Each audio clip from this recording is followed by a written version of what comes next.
Hello friends, स्वागत आहे तुमचं पुन्हा एकदा बाईट्स विथ प्रणू चॅनलमध्ये। आज बाईट्स विथ प्रणूमध्ये आपण अगदी युनिक अशी भाजी घेऊन आलेलो आहोत आणि ती म्हणजे केळीची भाजी।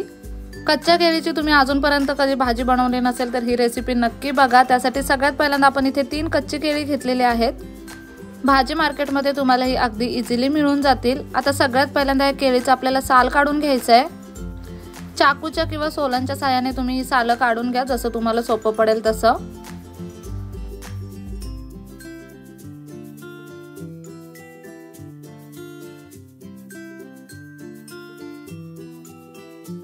आता इथे तिन्ही केळींचे आपण साल काढून घेतलेले आहेत। या केळ्यांचे आपल्याला आता छोटे तुकडे करून घ्यायचे आहेत। तुम्हाला मोठ्या तुकड्यांची भाजी आवडत असेल तर मोठे तुकडे करून घ्या। छोट्या तुकड्यांची भाजी छान लागते, मसाले छान असे मुरले जातात, त्यामुळे आपण इथे छोटे तुकडे करून घेतलेले आहेत।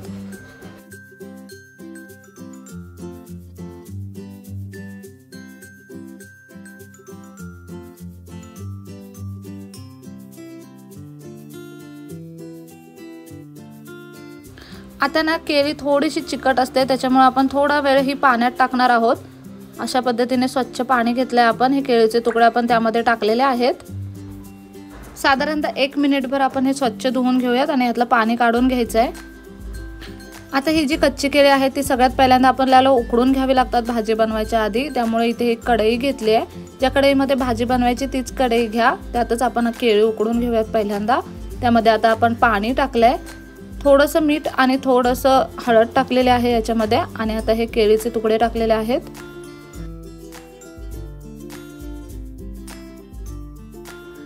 ह्याला ना एक मस्त अशी उकळी येऊन देऊयात। आता मोठ्या गॅसवरती याला छान अशी उकळी आली की आता गॅस आपण थोडा बारीक करूयात आणि यावरती झाकण ठेवून ही भाजी आपल्याला उकडून घ्यायची आहे।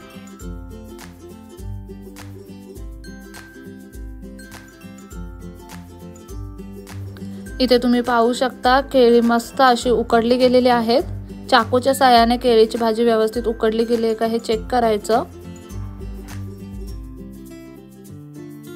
खूप अति प्रमाणामध्ये पण ही उकडून नाही घ्यायची, नाहीतर मग केळीमधली पूर्ण चव निघून जाईल। आता ह्या केळीतलं पाणी आपल्याला काढून घ्यायचं आहे आणि पुन्हा त्याच कढईमध्ये आता आपण भाजी बनवून घेणार आहोत।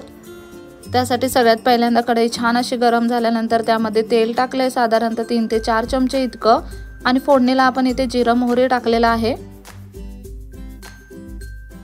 आता एक मध्यम आकाराचा बारीक चिरलेला कांदा आपण यामध्ये टाकलाय आणि अर्धा लहान आकाराचा टोमॅटो यामध्ये टाकायचा आहे।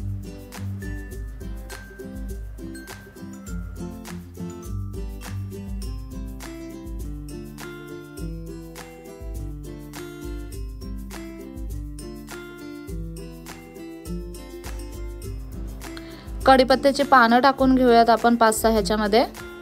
हे सगळं आता व्यवस्थित आपल्याला परतून घ्यायचंय। कांदा टोमॅटो व्यवस्थित परतला गेला की यामध्ये आपल्याला 1 चमचाभर इतकं आलं लसूण मिरचीची पेस्ट टाकायची आहे आणि 1 चमचाभर इतकी आलं लसूण पेस्ट टाकायची आहे।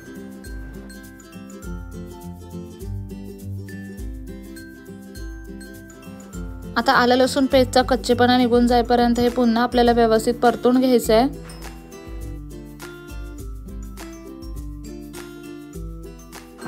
आता यामध्ये मसाले टाकायचे। सगळ्यात पहिल्यांदा 1 चमचाभर इतकी धने पावडर टाकायची आहे, अर्धा चमचा जिरे पावडर आणि अर्धा चमचा गरम मसाला आपल्याला यामध्ये टाकून घ्यायचा आहे।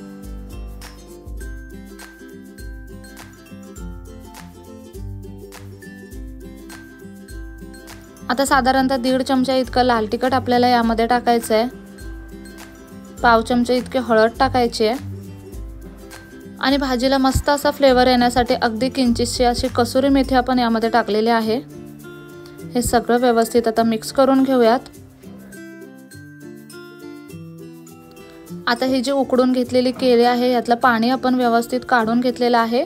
हे केळी आपल्याला यामध्ये टाकायची आहे। आता सगळं व्यवस्थित मिक्स करून घ्यायचंय। केळीच्या तुकड्यांना अगदी छान असा मसाला लागला गेला पाहिजे।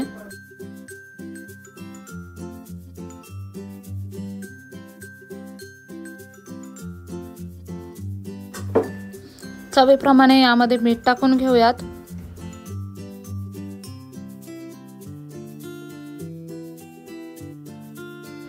सगळं एकदा व्यवस्थित मिक्स करून घेऊयात आणि आता अगदी बारीक गॅसवरती आपल्याला ही भाजी वाफवून घ्यायची आहे, जेणेकरून यामध्ये मसाले अगदी छान असे मुरले जातील।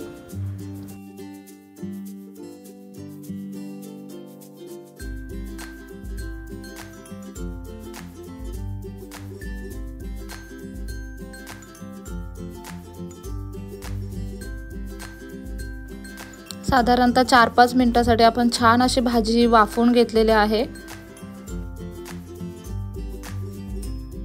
केळीची भाजी ना भातासोबत खूप जास्त छान लागते किंवा नुसतीच खायला सुद्धा अगदी अप्रतिम लागते। तुम्ही नुसती सुद्धा ही भाजी खाऊ शकता। गार्निशिंगसाठी वरून थोडीशी कोथिंबीर टाकलेली आहे आणि इथे अगदी गरमागरम आणि चटपटीत अशी केळीची भाजी बनवून तयार आहे। खूप सोप्या पद्धतीने ही भाजी बनते, खूप छान लागते।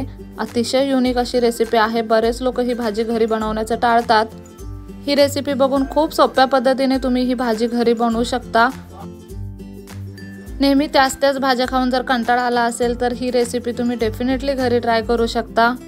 नक्की ही भाजी घरी बनवून बघा। कसा वाटला व्हिडिओ कमेंट बॉक्समध्ये नक्की सांगा। चला तर मग पुन्हा भेटू अशाच एका नवीन व्हिडिओ सोबत। तोपर्यंत मस्त खा, भरपूर फिरा आणि आनंदी रहा।